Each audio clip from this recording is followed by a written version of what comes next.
And they're back by popular demand. Hey Bestie, it's Lisa. Welcome or welcome back. Today I have 4 Dollar Tree tumbling tower block DIYs for you. Grab 41 of the tumbling tower blocks, and then we're going to start turning them into the shape of a cross. Now what we're going to do is kind of make little check marks or little V's, and we're going to go back and forth. And I always start the new one where the short end of the previous one was. So you'll see the next one, I'm going to put the glue on the right side there, turn it over, and then just start it towards the bottom again. That's till I get the very top of the cross. Now I'm going to start building the 2 sides, and I'm going to basically do the same thing, but just start shooting them outward. The same idea, but the tricky part is that intersection where they kind of split off. So you'll have to play around with it before you glue them. That's what I did. And I did put a picture at the very beginning of what it looks like. So you could screenshot that or freeze it or whatever and study it. And you can see exactly how I made those turns there. Now we're going to go right down the middle and kind of in the opposite direction. Instead of the check mark going upward, it'll kind of be like upside down. We're going to go all the way to the bottom, and you can make this as large or as small as you like. Now I'm going to just fill in those open ends by adding a couple more of the Jenga blocks. See how I did that? And I'm going to do that on all 4 of the ends. I just like the finished look. You don't have to do that if you don't want to. Now I'm going to go all over the back with hot glue in any place I see like a little crack where the blocks aren't made exactly evenly. You could also just saturate this with wood glue, kind of paint it on. That's a great option. I just had the hot glue out and I thought, let's just do it. I used hot glue and a little piece of jute, and I just put that on and then added some masking tape over the top to secure it. And that is our hanger. Super easy, and it will definitely be secure. Now we're going to paint it. I'm going to take my plaster color paint by Waverly, and I'm going to paint the cross. Now I'm going to do this on the whole top and the sides. I don't need to do the back for this one. Standing underneath. I've got this metal word believe. It came in a packet of 3 words from the Dollar Tree, and I've had it in my stash. For those of you who know, I am trying very hard this year to craft as much of my stash as possible. I'm just going to hot glue that word right across the center there. Then I'm going to take some lamb's ear, also in my stash. This was a large garland I got at Hobby Lobby. It's the best way to get lamb's ear for a good price. Just buy one of their garlands when it's on sale, and then just cut it up into little pieces, and you'll have lamb's ear for years. Honestly, I've had this for probably 3 years already. I still have more, so that is a great way to do it. I'm just going to glue some to the back in those intersections of the cross, all 4 of them, because I want it like peeking from behind.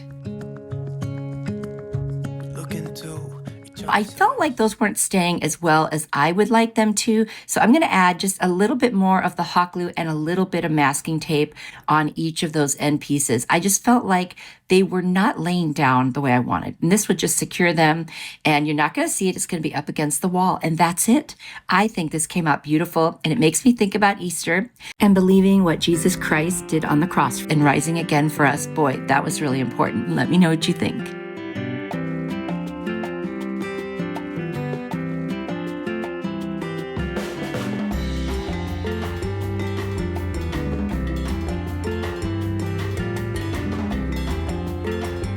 We're going to take 32 of the tumbling tower blocks and this cute little cutting board from the Dollar Tree to make this wall hanging. I'll remove the little raffia bow and then just take a spatula and go around and push underneath and remove that cardboard circle. Now I'm going to get rid of this tag on the back. It was real challenging. I had to heat it up and use my spatula to scrape it off, and honestly it took quite a while, so I'm not going to show you the whole thing, just to show you that's how you can do it if you have trouble removing one of the tags. Sometimes they come off so quick.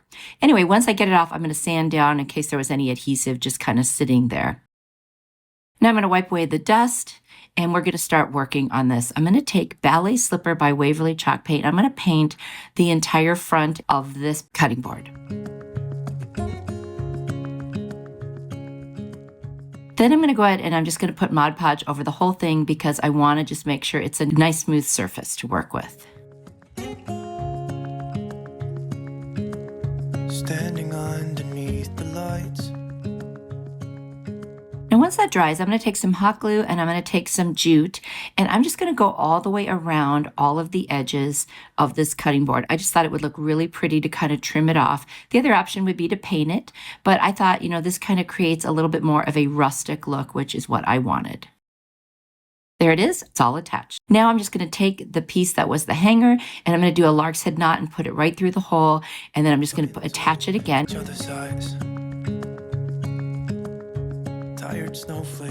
Now, when I get it on there, it's got some loose ends at the top, so I'm just going to tie a little knot to hold them together, and that will be a great way to hang this if that's what you choose to do. I'm just going to glue the ends. They were a little frayed and kind of just, clean them up a bit using hot glue to do that. Now I'm going to take the Jenga blocks and I'm going to start forming a circle the best I can.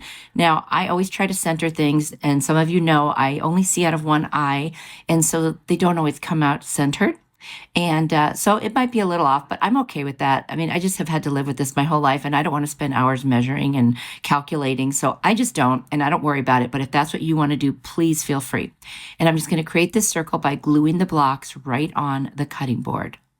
And you can use as many as you want. I used, the 41 blocks to create this design that I'm doing. Now I'm going to put another block right on the gap between each of the blocks.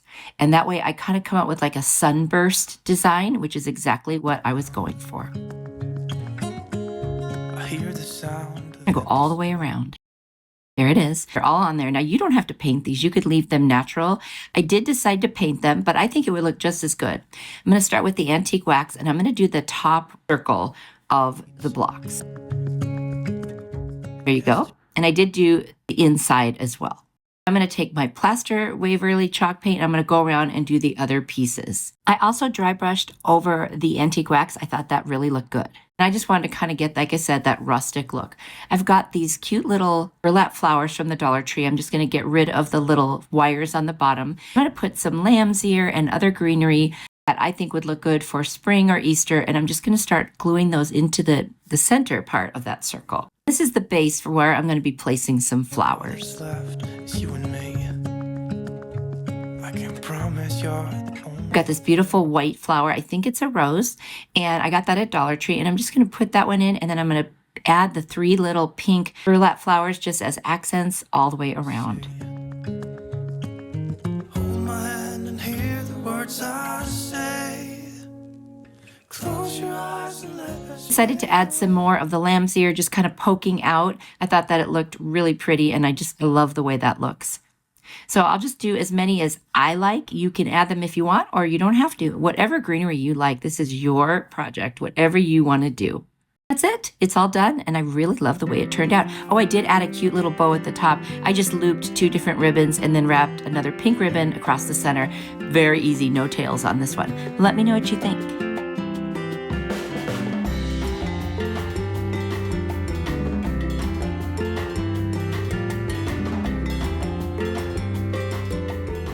I'm going to take 29 of the Tumbling Tower blocks, and I'm going to create this cute little plant stand. I saw this on Pinterest, and I've had it saved for quite a while, and I just couldn't wait to make it. So we're going to start by making 3 little planter boxes, and we're just going to use 5 of the Jenga blocks to do that. And you can see what I'm doing here. You can always freeze frame, screenshot, whatever you need to do. So I'm going to make 2 more of those, and they're not perfect because the blocks are not all the same. So if you're wondering why some of them look a little wonky, that's the reason. If you work with these blocks, you just have to accept that. Take some more of the blocks and I'm going to put 3 together. I'll make 3 sets of 3. Now we'll just work with 2 of them, and I'm going to add 3 blocks in the middle going the opposite direction. And then I will glue the second set of 3 right to the side of it. As I'm doing this, it will make sense, even if my words don't. And I'm just going to add a little glue in any of the gaps, on the back to make sure that it's nice and secure. You can always use wood glue if you want. I've just been using hot glue and it's working really well. I use the Gorilla Glue.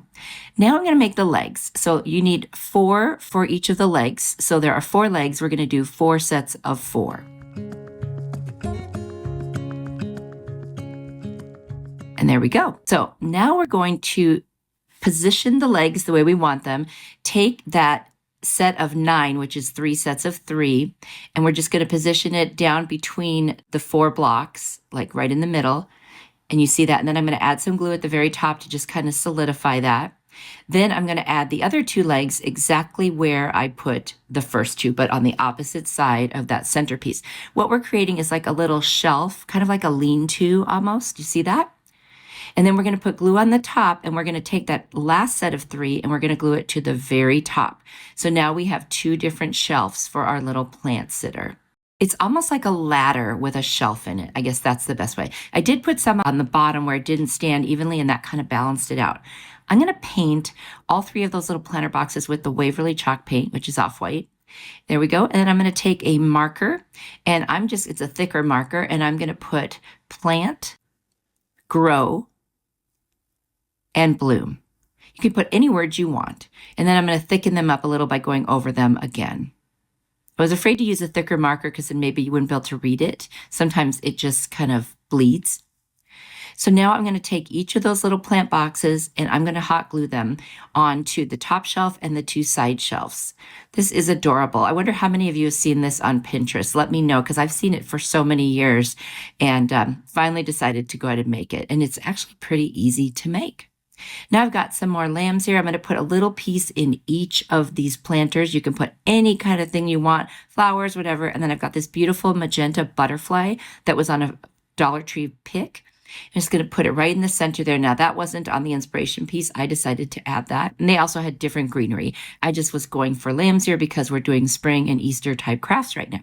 I love how it turned out. You'll have to let me know what you think. It is so adorable. You can put whatever words you want on there. So I think that's nice. You can customize this any way you want. Let me know what you think.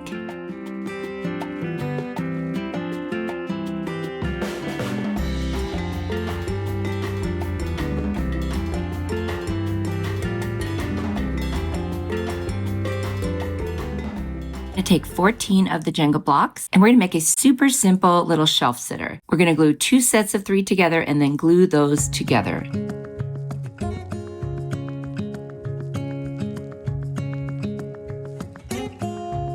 I'm going to glue 3 more together. We're going to put the 3 right on top of the other 6. And then on this one, we're just going to do 2 standing up. Standing underneath the lights. And we're going to use the plaster and the antique wax color. I'm going to paint the whole thing with the plaster. Tired snowflakes are coming down.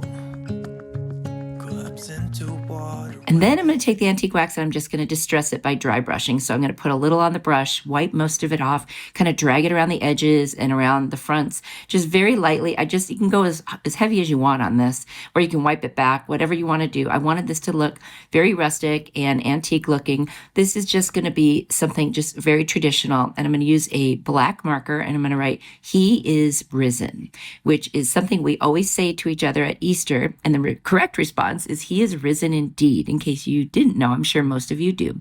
Now I'm going to take some twine, start on the bottom, and just wrap around. I don't want to cover the words, so I'm going to go the long ways around. Again, I'm going for something very simple, very rustic, because the message is simple. Hard to believe for some, but very simple. And probably one of the most important messages ever. So I just thought it would be fun to have this somewhere in my house where I can see it and it will remind me and just, always make me feel good knowing that Jesus died for my sins and then he rose again.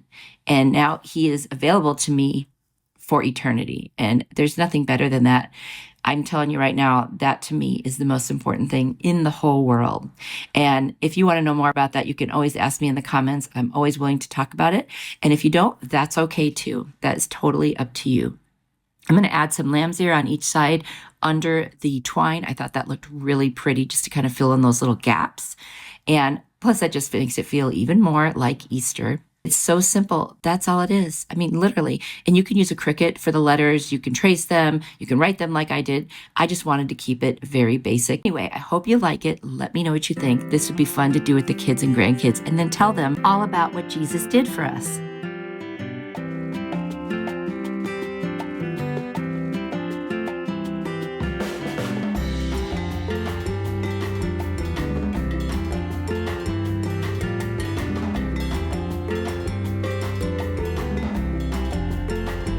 Ready for more inspiration? Here's another video I think you'll really like. If you click on it, I will see you there. You are truly a blessing to me. Bye.